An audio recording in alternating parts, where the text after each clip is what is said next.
할렐루야. 성도면의 그 세미나에 참석한 모든 분들에게 하나님께서 부어주실 신령한 하늘의 복권과 충만하게 임하게 되기를 주의 이름으로 축원합니다.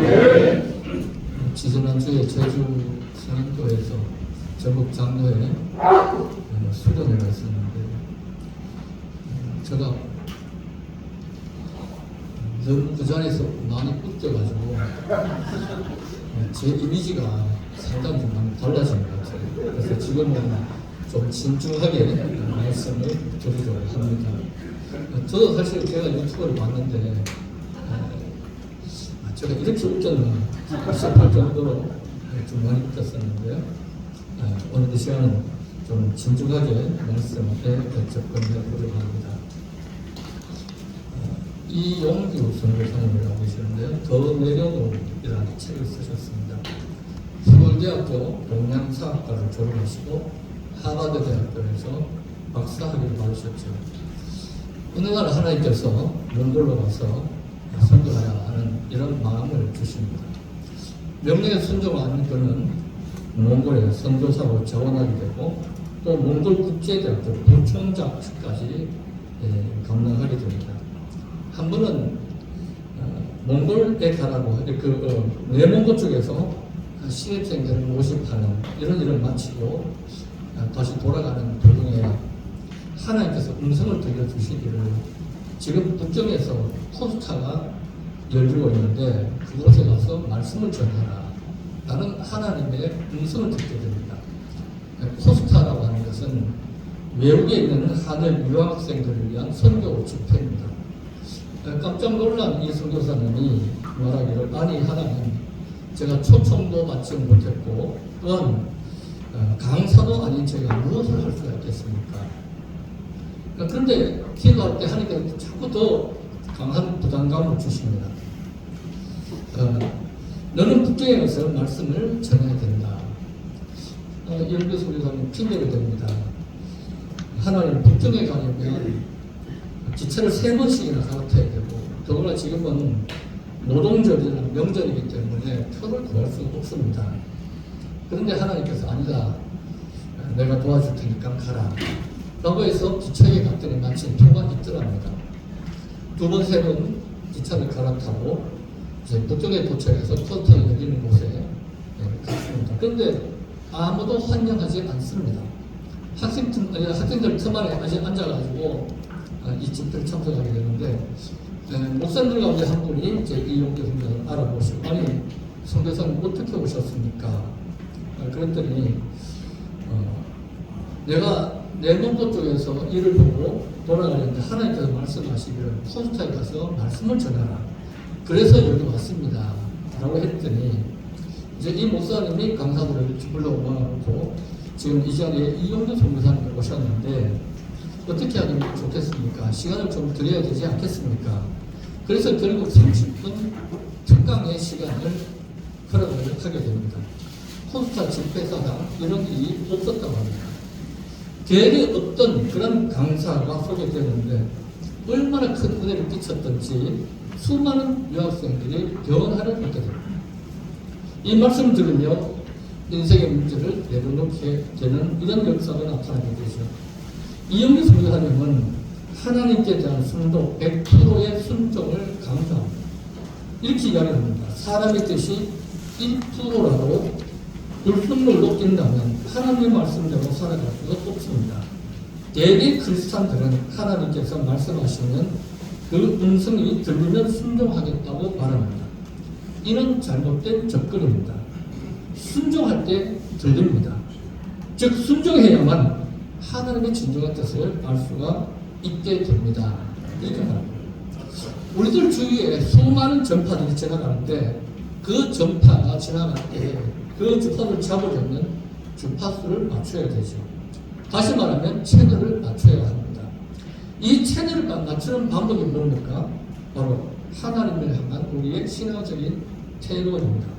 본문 5절 6절 말씀을 보면 너는 마음을 다하여 여호와를 신뢰하고 내 명철을 의지하지 말라. 너는 범사의 그를 인정하라. 그리하면 내 길을 지도하시리라. 여기서 그리하면 이것을 주목해야 됩니다. 우리가 하나님을 향한 태도를 분명히 할 때에 하나님께서 우리의 길을 지도하신다는 것입니다. 지도하시리라는 이 원어상의 의미는 길 없는 곳에도 길을 내신다. 막힌 길을, 닫힌 길을 열게 하신다. 라는 이런 강한 의미가 들어있습니다. 하나님의 지도를 받을 수 있는 태도는 과연 어떤 것일까요? 첫째로는 여호와를 신뢰하고 말씀하고 있습니다. 고속도로를 달리다 보면 아주 인상 깊은 대형 광고판을 하나 볼 수가 있지요. 거기에는 두 문장만 있습니다. Jesus loves you. 고려 은단. 이 간판의 문에는 이러하죠. 국내 최대 은단 생산업체 비타민 C 제품을 생산하는 고려 은단은 1955년에 세워진 회사입니다. 창업주 조규철 회장은 젊은 시절부터 새벽 기도를 나갔지만 담배를 끊지 못하는 골초였습니다. 혹시 이 자리에도 그런 분 없으시겠죠? 못 끊는 분도 없으시겠죠? 김홍신이라고 하는 그 골초 있지 않습니까? 그분이 담배를 끊었어요. 그러니까 주변 사람들이 그렇게 이야기하더라고요. 정말 독하다. 어떻게 그 담배를 끊어내냐. 그렇게 이야기하니까 김홍신 씨가 이렇게 얘기를 했더래요. 아니, 담배를 끊는 사람이 독하냐? 그 독한 담배를 계속 피우고 있는 사람이 독하지. 그렇게 얘기를 했단 말이에요. 이 조규철 회장이 실제 담배를 끊지 못하는 이런 골초, 독한 사람이었는데 어느 날 목사님께 인사를 하다가 여기 있는 담배값이 폭 떨어지는 그래서 아주 창피를 당하는 일이 생겼습니다. 그런데 고려 은단을 씌우면서 이 담배를 끊게 됩니다. 혹시 이쪽에다 라이터라든지 담배를 넣어놓으신 분은 상당히 조심해야 돼요. 혹시 인사다가 툭 떨어지면 창피를 당할 수가 있어요. 1943년 일본인이 경영하던 은단 공장을 인수한들은 해방 후에 개성에다가 은단 회사를 설립하게 됩니다. 그런데 6.25가 터져서 실패하죠. 그런데 여호와를 의뢰하는 이 믿음으로 일어나서 1955년 서울 제기동에다가 고려 은단 제약회사를 세웁니다. 조기철 회장에 이어서 장남 조창현 회장이 경영 전반을 총괄하면서 회사가 민족의 보호만을 위해서 귀하게 쓰임받을 수 있으면 좋겠다라고 하는 것을 생각하면서 기도하던 중에 지저스를 벗으려 그런 이 대형 광고 간판을 고속도로 곳곳에 설치하게 됩니다. 고려 은단 전 직원의 80%가 기독교 신자들로서 매월 첫째 주 월요일이 되면 아침 예배 후에 일과를 시작하고 있다고 합니다. 회사의 매출은 200억에서 300억 정도이며 IMF 위기 속에서도 감원 없이 오히려 인원을 50% 늘린 건실한 회사가 됩니다. 서울 역시 북한 등지 의약품을 무상으로 지원하는 이런 선행도 하고 있죠. 이런 여호와를 의뢰하는 자가 복을 받은 증거라고 할 수가 있습니다. 본문 5절 말씀 보면 너는 마음을 다하여 여호와를 신뢰하라. 여기서 신뢰하다는 말이 이 바탕으로서 자신을 전적으로 맡긴다는 뜻입니다. 마치 중증 환자가 의사에게 자신을 완전히 맡겨버리듯이 신부가 신랑에게 자기의 앞날을 맡기듯이 또 비행기에 타고 있는 자신을 그 조종사에게 맡기듯이 우리의 모든 전 삶을 하나님께 맡기고 그 안에 안주하는 것 이게 바로 뭐냐면 의뢰하는 것이며 신뢰하는 것입니다. 그리고 의뢰하는 그 태도는 마음을 다하여 절반 정도가 아니라 전적으로 의뢰하는 것이죠. 1%의 의심이나 또 요동하지 않는 이런 태도로서 자신의 계획과 생각을 내려놓는 것입니다. 욕심이나 생각까지 내려놓아야 합니다. 하나님의 지도를 온전히 받지 못하는 이유는 아직도 내 계획과 내 생각을 고집하면서 내 욕심을 포기하지 않기 때문이라고 할 수가 있을 것입니다. 여호와 하나님을 전적으로 의지함으로 말미암아 하나님께서 내 길을 지도하여 주시는 은혜를 힘있게 되는 모든 주의 백성들이 되기를 주의 이름으로 축원합니다. 그 다음에 두 번째로는 자기의 명철을 의지하지 말라는 것입니다. 소크라테스의 친구가 델포이 신전에서 소크라테스가 아테네에서 가장 지혜롭다는 이런 말을 듣고 소크라테스에게 알려주게 됩니다. 그런데 소크라테스는 아는 것이라고는 자신이 무식한 것밖에 없다. 그런데 내가 지혜롭다, 가장 지혜로운 사람이라고 이렇게 말 듣는 것이 나는 마땅치 않다고 이렇게 생각했습니다. 그래서 아테네를 두루 다니면서 자기보다 더 지혜로운 사람을 찾아서 왜 그런 식탁을 내렸는지 묻고자 했습니다. 그래서 지혜롭다고 소문난 사람들을 찾아 나서죠. 가장 지혜롭다는 정치가를 찾아 나눠서 대화를 하게 되는데 얻은 결론은 뭐냐면은 제대로 알지도 못하면서 자신이 잘 안다고 착각하며 정책을 논하고 있었다는 것입니다. 사람들로부터 권력을 얻었기 때문에 스스로 지혜롭다고 생각하고 있었을 뿐인 것입니다. 실망한 소크라테스는 유명한 시인을 찾아갑니다. 시인과 오랜 시간 대화를 나누게 됩니다. 그때 얻은 결론은 자신이 썼던 시의 내용조차도 제대로 이해하지 못하고 있더라는 것이죠. 자기 시가 가장 많이 읽히기 때문에 자기가 지혜롭다고 생각했던 것뿐입니다. 실망한 그는 정교한 기술을 가지고는 장인을 만나서 또 만나서 많은 대화를 나눕니다. 그리고 얻은 결론은 뭐냐면 오랜 작업 끝에 얻은 작은 지혜를 가지고 모든 것을 다 깨닫고 있다고 착각하고 있는 사람이라는 것이죠. 스스로 지혜롭다고 여기는 이유는 상대적인 지혜로움 때문입니다. 남들보다 어떤 부분에서 지혜로움을 인정받게 되면 그 부분에서 뿐만 아니라 모든 부분에서 자기가 지혜롭다고 착각하게 되는 것이죠. 주변 사람보다 지혜로우면 자기가 모든 사람보다 더 지혜로운 줄 착각합니다. 그래서 소크라테스가 그 유명한 말을 했지 않습니까? 뭐죠? 네, 내 자신을 알라. 수학자는 뭐라고 이야기할까요? 내 분수를 알라. 지리학자는 뭐라고 이야기할까요? 내 위치를 알라. 철학자는요? 내 꼬라지를 알라. 그러므로 스스로 지혜롭다고 생각하는 사람은 자신의 명철을 의지해서는 안 됩니다. 도리어 스스로 어리석다고 생각하며 하나님의 지혜를 구하고 하나님의 지혜를 따르는 삶을 살아야 합니다. 인생의 계기판은 하나님의 말씀입니다. 자신의 명철이나 지혜를 의지하지 말고 하나님의 지혜를 구할 때에 하나님의 도움이 임하게 되는 것이죠. 오늘 본문 5절 말씀을 보면 내 명철을 의지하지 말라. 여기서 명철은 이해의 능력을 말합니다. 우리는 자신의 이해력을 너무 의존해서는 안 됩니다. 자신의 명철을 의지하는 것은 오히려 여호와를 신뢰하는 것을 유일하게 볼 수가 있기 때문이라는 것입니다. 그러나 여호와를 신뢰하는 자는 명철을 사용하되 그것을 의지하지는 않습니다. 의지하는 것과 사용하는 것이 다릅니다. 여기서 의지라는 단어는 지팡이 혹은 팔이나 소문과 같은 어떤 사물이나 사람에게 기대는 것을 의미합니다. 지팡이가 부러지지 않는다고 신뢰하는 자는 지팡이를 의지하며 살죠. 지팡이를 생각할 때 그 지팡이가 나에게 평안을 준다고 생각합니다. 마찬가지로 하나님이 모든 것을 주인 되시고 또 인도자라는 이런 신뢰 속에 하나님을 의지하는 자는 하나님을 가장 든든한 나의 지팡이로 삼게 되는 것이며 하나님은 나의 지팡이가 되어줄 때 나는 결코 쓰러지지 아니하고 넘어지지 아니하고 부러지지 않는다고 여기게 될 것입니다. 우리의 명철을 의지하지 말고 하나님께서 우리에게 명철을 주시고 지혜를 주시고 은혜를 주시기를 사모하면서 하나님께서 공급하여 주시는 그 명철을 힘있게 될 때에 하나님께서 우리의 길을 인도하시고 지도하시는 그 손길을 경험할 수가 있게 될 것입니다. 그리고 세 번째로는 여호와를 인정하라는 것입니다.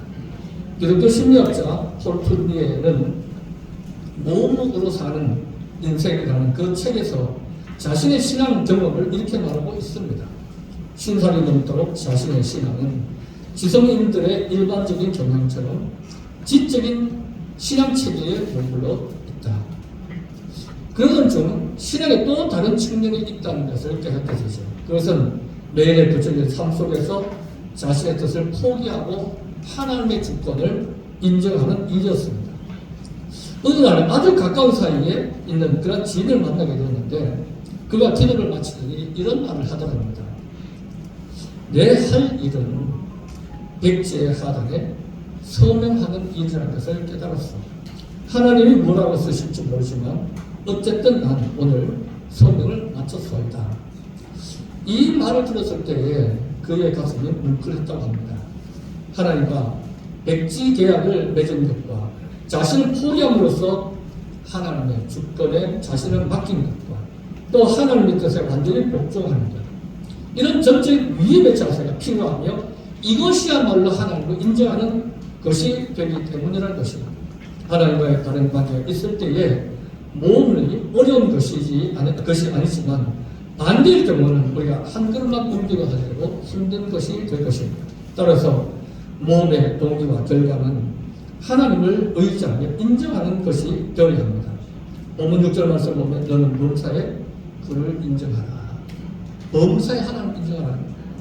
하나님의 존재를 인정하는 것이고 하나님의 능력을 인정하는 것입니다. 언제나 하나님이 나와 함께 계시고 시퍼렇게 살아계심을 인정하는 것입니다.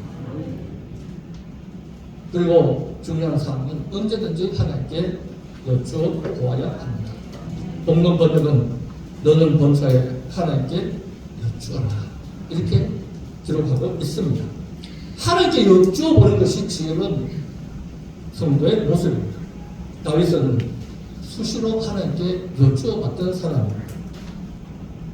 사무엘상 23장에서 블레셋 사람들이 그 일날을 공격했을 때 다윗이 물어봅니다. 그때 다윗이 사울의 죽음을 피해서 도망다니고 있을 때거든요. 그때 하나님께 물어보죠. 하나님, 내가 저 그 일날을 구원하기 위해서 가야 됩니까? 말아야 됩니까? 가라. 갑니다. 그런데 이 그 일날 사람들을 구원해 줬는데 나중에 사울도 이제 이 그 일날에 다윗이 있다는 걸 알고 이제 체포들을 보내게 되는데 하나님께 또 물어봅니다. 하나님, 이 그 일날 사람들이 나를 저 사울의 손에 넘겨주겠습니까? 넘겨주지 않겠습니까? 넘겨줄 것이다. 그래서 또 다윗이 블레셋 아기스 왕에게 도망을 가게 되죠.